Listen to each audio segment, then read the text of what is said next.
Hey, Walter Sorrells back again with more tips for the knife maker. Today, this stuff, steel.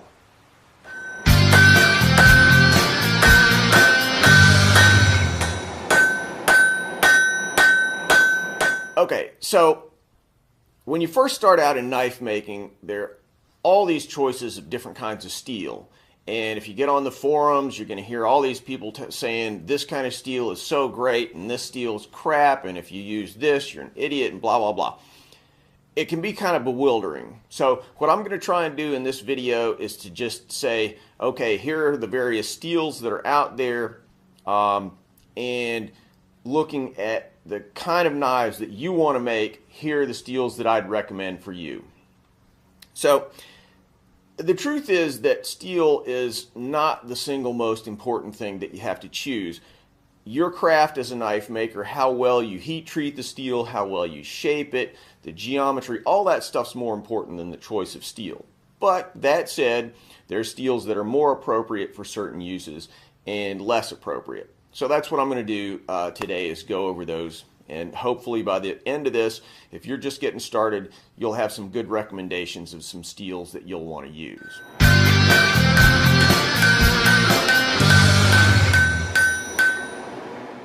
The first general distinction I'm going to make here is between knife makers who forge their blades and knife makers who work by stock removal. Basically, forging means you heat it up, you beat it into shape with a hammer. Stock removal, you're grinding it using a belt grinder, a file, even an angle grinder, but you're starting with a bar of steel and you're just taking steel off. Those two kinds of knife making are quite different, and as a general rule, the people who do forging use very different steels from those who do stock removal. So let's start with simple carbon steels. Most of the time, people who forge are going to use fairly simple steels. So let's back up a little bit and talk about just what steel is. Steel is basically iron plus carbon plus various other alloying elements. But if you don't have iron and carbon, you don't have steel. As you change different alloying elements, you change the working qualities of the steel. And this is why steel has historically been so useful.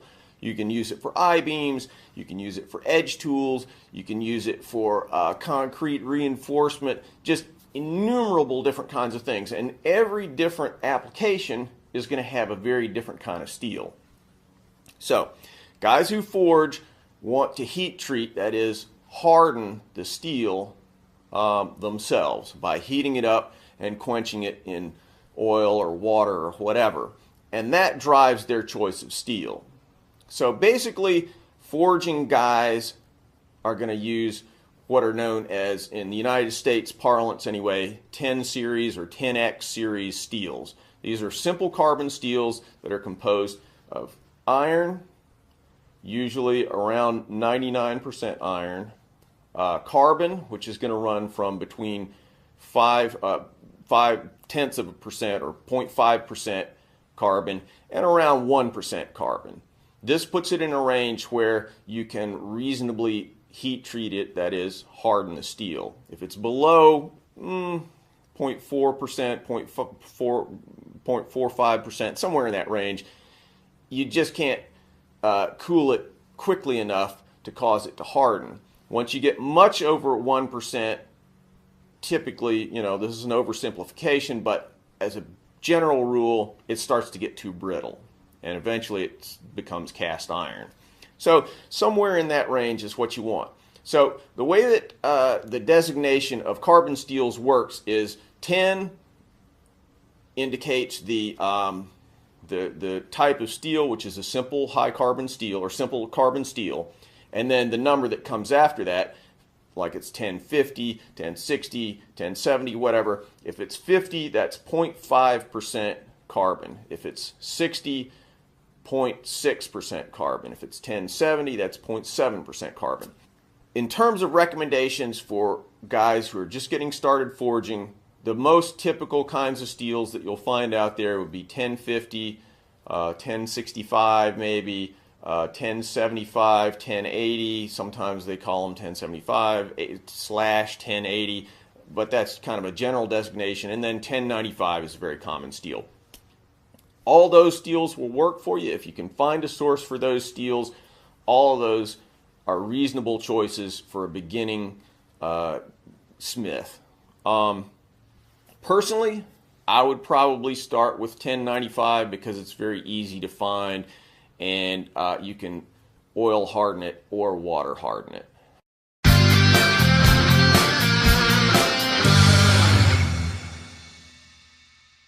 All right, so let's move to stock removal. As a general rule, I would say stock removal guys are going to use what are generally classified as stainless steels. So I said earlier that steel is basically composed of iron and carbon. There are also a number of other alloying elements like manganese, which is used in virtually all commercially available steels, and chromium. So chromium is what makes stainless steel stainless. Now, if you take a heat-treated stainless steel knife and you throw it in a lake, at a certain point, it's probably going to oxidize a little bit. But basically speaking, it's not going to rust. Whereas if you take a simple carbon steel, 1050, 1075, 1095, and you throw it in the lake, you dig it up, a couple weeks later, and it's going to look like it just came out of a Viking burial mound. It's just going to be caked with rust, and it's going to look awful. So, there are also a number of other implications of having chromium in steel. Basically, if you have more than about 14% chromium in steel, it's not going to rust significantly. And that's, sort of the threshold that they would consider to be stainless steel, 12-14%, somewhere in there. Chromium also has some very important effects on the heat treating or qualities of steel, and we're not going to get into those here, but typically if you're using stainless steel, when you first get started, you're going to ship that off and let somebody else handle it. Okay, so what kind of stainless steels are out there? Some of the typical names would be 440C, ATS 34, and there are a whole host of, people often call them super steels, CPM 30, S30V, and various other things like that. My recommendation is going to be simple. Start out with 440C. That is kind of the classic knife maker's steel.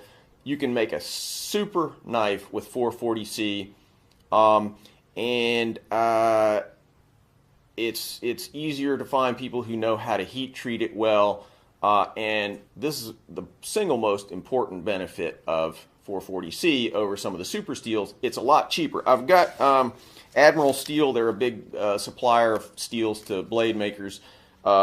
Latest price list here. So for a piece of, let's see, what do we got here? 1/8 by 1 by 72 inch 440C, that's going to cost you $35.40. If you buy CPM S30V, that same piece is going to cost you $85.55. Now, I think most people, when they get started, they think, oh, I want the best steel, I want this and that, I'm going to make this super knife, I'm going to make the greatest knife ever made. Realistically, you're just not gonna. Your first knife is going to suck. So, no offense, it's just true. So, why spend a whole bunch of money on a steel that, is going to result in a knife that's not going to be that good anyway? So, start with something that a lot of people understand, that's fairly, widely heat treated, and that's not super duper expensive. That's why I would recommend 440C. Once you kind of start to get good, moving up to 154 CM or ATS 34, those are good choices. Classic steels that have been used by some of the best knife makers over the years. Again, still a little cheaper than some of these super steels like S30V. Once you really get good, start jumping into those super steels and see how you like them. But they're much harder. They've got a lot of vanadium, and that's another one of the alloying elements in there. It forms very hard carbides, and they're a little harder to grind. They're just harder to work with. So I wouldn't start with those. Okay, so now I've kind of broken this down into stainless steels and high carbon steels, but there are a bunch of steels that sort of fit somewhere in the middle. A lot of these are typically referred to as tool steels, but there's some other ones I'm going to mention that kind of go into other categories. So let me talk about tool steels first. So the main ones that you'll see are W1, A2, D2, and O1. So let me kind of break those down individually.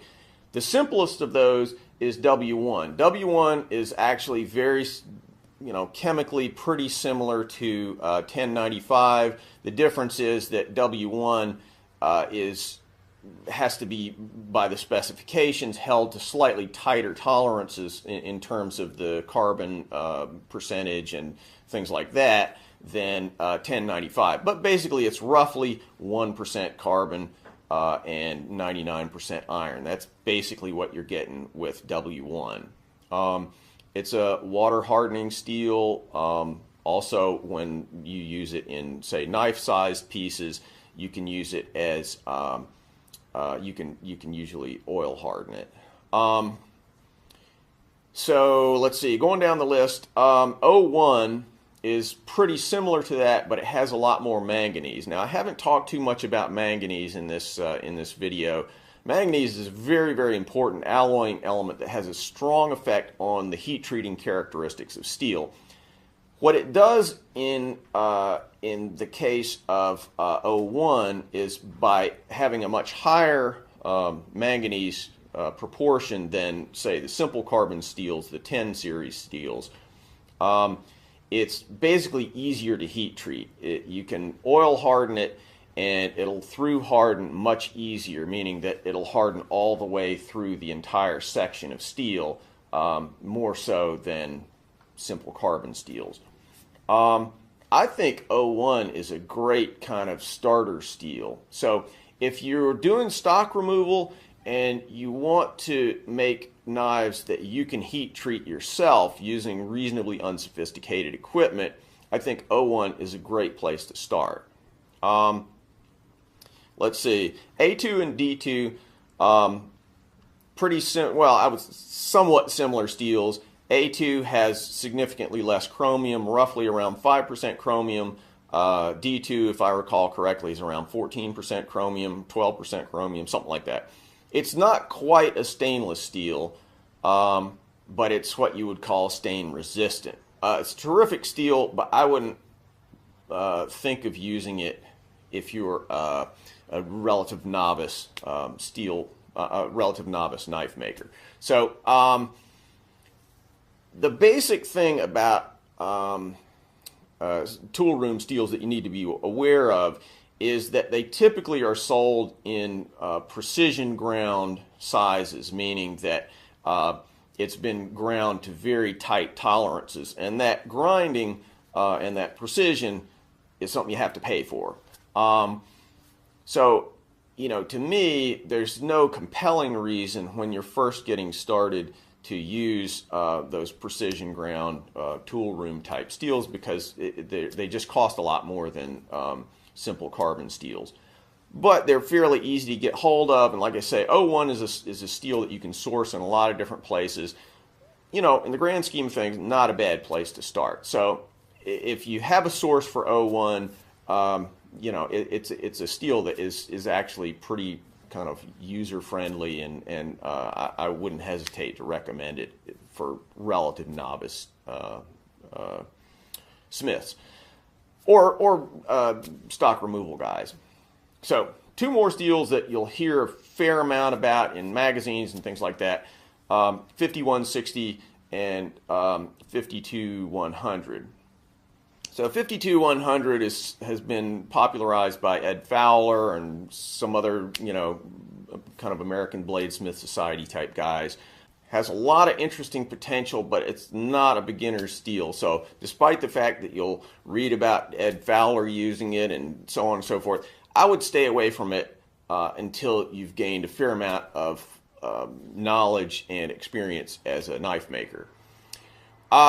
Okay, one more steel that you'll see not infrequently is 5160. Again, it's reasonably complicated alloy. It has some chromium in it, some molybdenum, and personally, I just don't see it as a beginner steel. It's not that hard to heat treat initially, and you can do some cool things with it. It's very tough steel, but again, just it's not a beginner steel in my view. So I would put that one aside. Okay, so let me deal with one other issue, and that's what they call mystery steel. Basically, hey, my Uncle Leroy's got an old school bus from the 30s rusting in his backyard. I could get a leaf spring off of that, and I've been told that would be great. Or, I found this saw blade out in the... Yeah, okay, it's cheap because it's free. But does that mean that it's going to be a good steel for you to learn on? I say no. It's better, in my view anyway, not to use mystery steel, because if you figure out how to use that mystery steel and then you're done with it, you can't repeat what you learned with it. I prefer to buy a steel that has a known chemistry. The steel supplier can send you a data sheet telling you exactly what the alloying elements are and what the proportions are, and then you can start to repeat your processes. Mystery steel, you just never know. You might get something good, but I think most people find that when they mess around with steel that they don't know the composition of, it just leads to heartbreak, because they spend a whole bunch of time and they just never have repeatable results, and they never really know why things go wrong or go well. Let me just kind of summarize everything that I've said here. Basically, if you're a forging guy, if you're a smith, start with simple carbon steels. Personally, I would say right out of the box, go with 1075, 1080, 1095. Those are reasonably easy to find and reasonably cheap. If you're going to go with stock removal, my recommendation would be to start with 440C. It's a good solid steel, long history, and there are a lot of people who know how to heat treat it, and it's a lot cheaper than some of the other alternatives out there. One, third steel that I think is worth looking at is 01, especially if you want to try doing your own heat treating and you're doing stock removal stuff. You can buy 01 in reasonable sizes. It's going to be a little more expensive than, say, carbon steels, but the heat treating is quite simple, and so it's a satisfactory place to get started on stock removal. So, last thing, where do you buy all these things? I'm going to do another video about that, hopefully in a few weeks, but I'll get around to it eventually. It depends on where you live in the world, but there are some good places you can buy stuff in the United States. Google's your friend. Start there. If you're looking for steel right this minute, Google it and you can find some good places to buy it. We'll talk more about buying steel in another video. Thanks for watching. Hope you enjoyed it.